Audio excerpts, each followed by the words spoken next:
Anime oftentimes has a lot of very intense fans. I can't speak for everyone, but it seems most dedicated anime watchers usually spend a lot of time watching anime and forming opinions on them. Seasons charts, sequels to popular anime, old classics, there's no shortage of anime to watch for the discerning viewer. There is, however, a problem that recurs often, especially for me.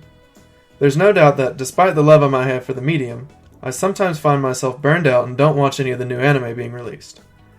I've found that the best way to resolve this issue is to just power through a show that I superficially think looks cool.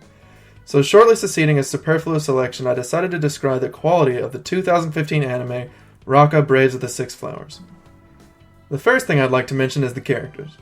To be honest, when I was watching this show, I was probably far too harsh on the characters at first. That being said, I expected a lot from a show whose flagship character asserts that he is the strongest man in the world. I was, despite my scrutiny, pleasantly surprised by the quality in Adlet's character. I had initially feared that Adlet's backstory was going to be neglected in lieu of spending more time on the story, but not only did the anime find a way to have its own story, it also found a way to tell an engaging backstory for their main character. Without spoiling anything, Adlet's desire to be the strongest man in the world and defeat the Demon King is well warranted and is crafted in a way that can be incorporated into a second season should there be one. Next up is Furumi's Speed Draw, and this character is one of the reasons I was so hard on the characters at first.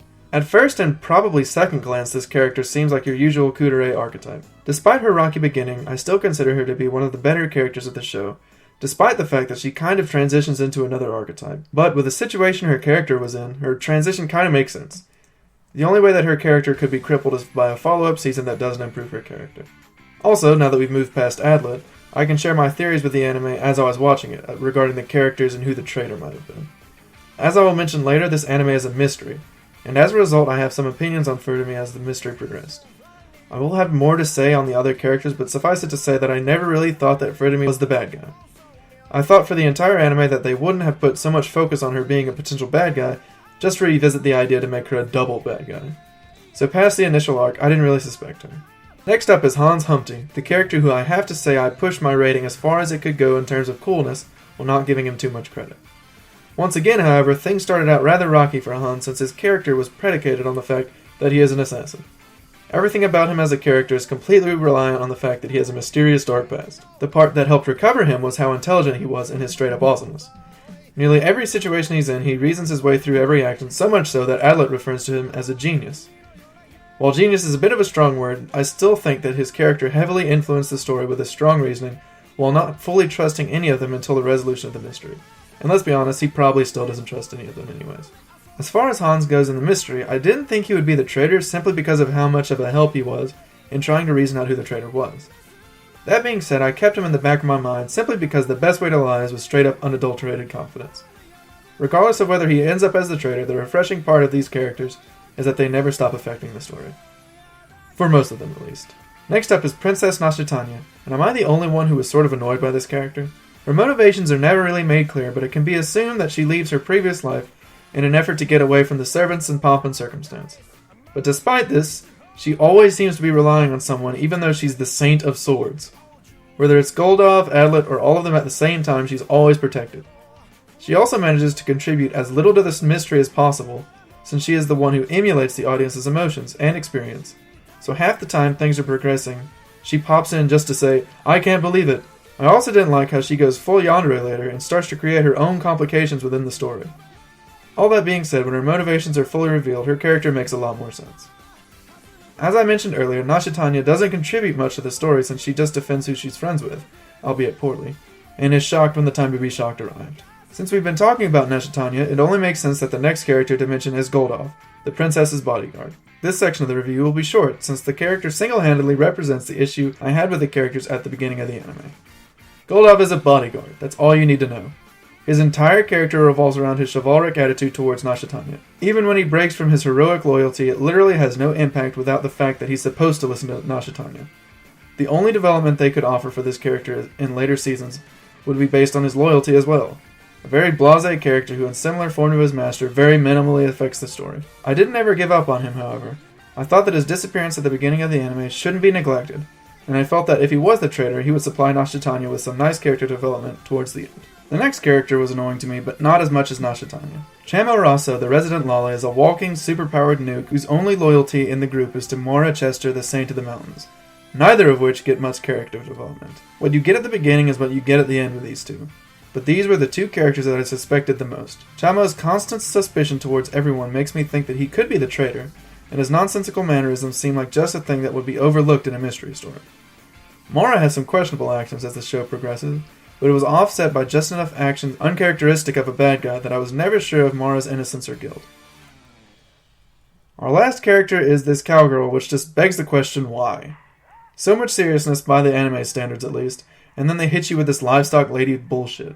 I know I spent a lot of time on the characters, but it really is necessary for the story. We're going to wait on talking about the story, however, and instead discuss the animation. The first episode of this show actually got me really excited because the beginning has a very cool fight scene that is really well animated. Imagine my surprise when I see the cancer of modern animation, CG.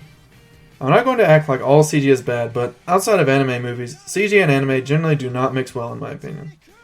That being said, this anime functions around the out-of-sync animations better than most, largely due to the direction. The anime doesn't linger too long on shots that include both animation and CG, and when it does, it seems to rush the scene so that it doesn't show off the dichotomy too much.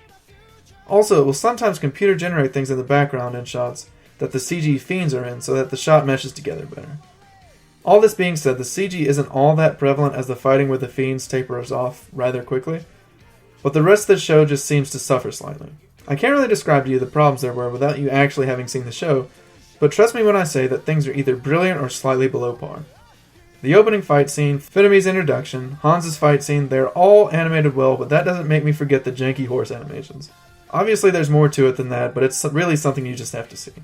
Now while the animation had some issues, the soundtrack runs into a problem on its own, albeit a small one. The soundtrack has a very epic feel to it, reminiscent of the Ben-Hur or Ten Commandments soundtrack. The only minor issue is that it really suits the ancient times desert landscape, but it doesn't suit the forest area that the majority of the show takes place in. Other than that minor nitpick, however, the soundtrack is really good and functions well in the context of the anime as well as functioning as a separate, purely musical entity. Finally, we reach the story.